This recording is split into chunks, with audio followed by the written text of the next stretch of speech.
Hello everyone, welcome to RV English. So students, in this video we will be seeing 8th standard English lesson, The Song of Songs. तर मित्रांनो, या व्हिडिओमध्ये आपण 8th standard semi English lesson the song of songs हा बघणार आहोत. Let's get started. Slowly, gently, the exhausted musician laid his tanpura on the carpet. Slowly म्हणजे अतिशय हळुवारपणे, जेंटली म्हणजे अतिशय नम्रतेने, त्या एक्झॉस्टेड म्हणजे थकलेल्या, म्युझिशियन म्हणजे संगीतकार, त्या थकलेल्या संगीतकाराने आपला तानपुरा हा कार्पेटवर ठेवला. तानपुरा हे एक म्युझिकल इन्स्ट्रुमेंट आहे.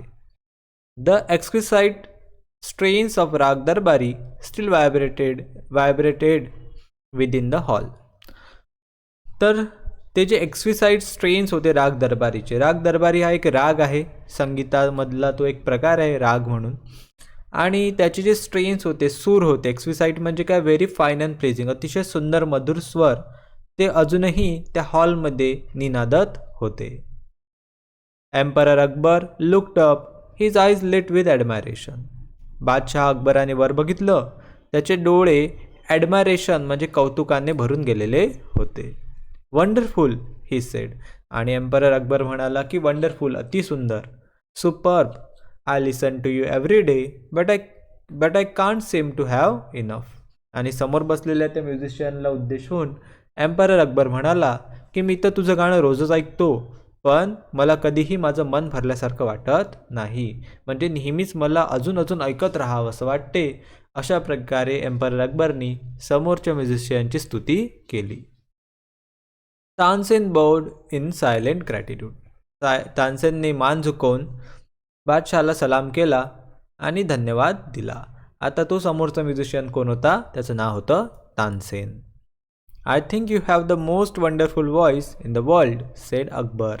अकबर बादशाह म्हणाला की मला असं वाटते की तुझा आवाज या जगातला सर्वोत्तम आवाज आहे. But I don't shahenshah, said Tansen with a smile. But Tansen म्हणाला की नाही शहनशाह, असं बिलकुलच नाही आहे. There is someone who sings far better than I do. अजून कोणीतरी आहे की जो माझ्याहीपेक्षा सुंदर गातो किंवा ज्याचा आवाज माझ्याहीपेक्षा छान आहे. Really, cried the disbelieving Akbar. त्यावर अकबराला विश्वास बसला नाही. तो म्हणाला खरंच. Then I must have him sing in my court, can you arrange it. तर त्यालासुद्धा तू बोलव, त्याचंसुद्धा गाणं मला माझ्या दरबारात ऐकायचं आहे. तू अरेंज करू शकतो का, तू त्या माणसाला इथे आणू शकतो का. तानसेन शुक हिज हेड, पण तानसेनने नकारार्थी मान हलवली. I am afraid he will not come sir. आणि तानसेन म्हणाला की महाराज, बादशाह, मला अशी भीती आहे की ते इथे येणार नाहीत. What, not even if he hears that the emperor himself has summoned him. काय, आता बादशाहला त्यावर विश्वास बसला नाही की एवढा मोठा बादशाह आणि त्याने कोणाला बोलवलं आणि तो येणार नाही. Not even if he hears that the emperor himself has समन हिम. जर त्याला समजलं की स्वतः बादशहाने त्याला समन केलेलं आहे, म्हणजे बोलावलेलं आहे, तरीही तो येणार नाही का. No, not even then. तर तानसेन म्हणाला की नाही, ते तेव्हासुद्धा येणार नाहीत. This reply would have enraged any other emperor. आता अशा प्रकारचा जो रिप्लाय होता, त्यामुळे कुठलाही दुसरा जर एम्परर असता, बादशाह असता, तर त्याला फार राग आला असता, तो खूप अँग्री झाला असता, फिल्ड विथ अँगर. But Akbar was different. पण अकबर हा बाकी लोकांसारखा नव्हता. व्हेरी वेल उस्तादजी, said Akbar smiling in to Tansen's half scared eyes. आता तानसेनसुद्धा घाबरला होता की अकबर कसं रिॲक्ट करेल, पण अकबर म्हणाला की ठीक आहे उस्तादजी, if he doesn't come I shall go to him myself, will you take me to him. तर बादशाह म्हणाला की जर तो व्यक्ती इथे येत नसेल तर मी स्वतः त्यांचं गाणं ऐकायसाठी त्यांच्यापर्यंत जाईल. तुम्ही मला घेऊन चालाल का. Yes sir, provided you do not come as the emperor of Hindustan. त्यावर तानसेन म्हणाला की हो सर, पण तुम्हाला एम्परर ऑफ हिंदुस्तान म्हणजे हिंदुस्तानचा बादशाह म्हणून तिथं येता येणार नाही. I shall go as a humble lover of music. त्यावर बादशाह म्हणाला की ठीक आहे, मी एक नम्र म्युझिकचा म्हणजे संगीताचा चाहता म्हणून तिथं जाईल. संत Haridas was the man Tansen had spoken of. आता तानसेन ज्या व्यक्तीबद्दल बोलत होता त्यांचं नाव काय होतं, Sant Haridas. He had been Tansen's music teacher and he lived the austere life of a hermit. तर ते तानसेनचे म्युझिक टीचर होते आणि ते एक ऑस्टियर लाईफ जगत होते. ऑस्टियर म्हणजे अतिशय सिम्पल साधं जीवन जगत होते एका संन्याशाचं, हर्मिटचं. When Tansen and the emperor reached his hut, he was busy with his daily chores. जेव्हा तानसेन आणि एम्परर म्हणजे बादशाह त्यांच्या झोपडीजवळ पोहोचले तेव्हा ते त्यांचे रोजचे कामं करत होते. When they asked him to sing, he smiled but said firmly. आता जेव्हा या दोन लोकांनी त्यांना रिक्वेस्ट केली, विनंती केली की तुम्ही आम्हाला काहीतरी गाऊन दाखवा, त्यावर ते हसले, संत हरिदास हसले आणि अतिशय ठामपणे ते म्हणाले, I am long past the age of singing. आता मी गाणं गात नसतो. Even if his favourite pupil could not persuade him to change his mind. आणि त्यांचा फेवरेट प्युपिल म्हणजे शिष्य म्हणजे कोण? तानसेन. त्यांचा फेवरेट शिष्य तानसेनसुद्धा त्यांना पर्स्यूड म्हणजे कन्व्हिन्स करू शकला नाही, त्यांची समजूत घालू शकला नाही, त्यांना गाणं गाऊन दाखवायसाठी तयार करू शकला नाही, इतके ते फर्म होते. But Tansen knew how to get round him. पण तानसेनला माहिती होतं की आपल्या गुरुजीला कशा प्रकारे मनवायचं आहे. He offered to sing before his guru. तो म्हणाला की ठीक आहे गुरुजी, जर तुम्ही गात नाही तर मीच तुमच्यासमोर गाऊन दाखवतो. And he made a deliberate mistake. आणि तानसेनने मुद्दाम आपल्या गाण्यामध्ये चूक केली. That's not the right note Tansen, cried his teacher amazed. जेव्हा तानसेनने चूक केली तेव्हा टीचरला धक्का बसला. त्यांनासुद्धा आश्चर्य वाटलं. ते म्हणाले, तानसेन तू योग्य नोट गात नाही आहेस. What has happen to you. तुला काय झालेलं आहे? कारण तानसेन त्यांचा बेस्ट स्टुडंट होता, तो कधीही चूक करायचा नाही. आज त्याच्याकडून चूक झालेली होती.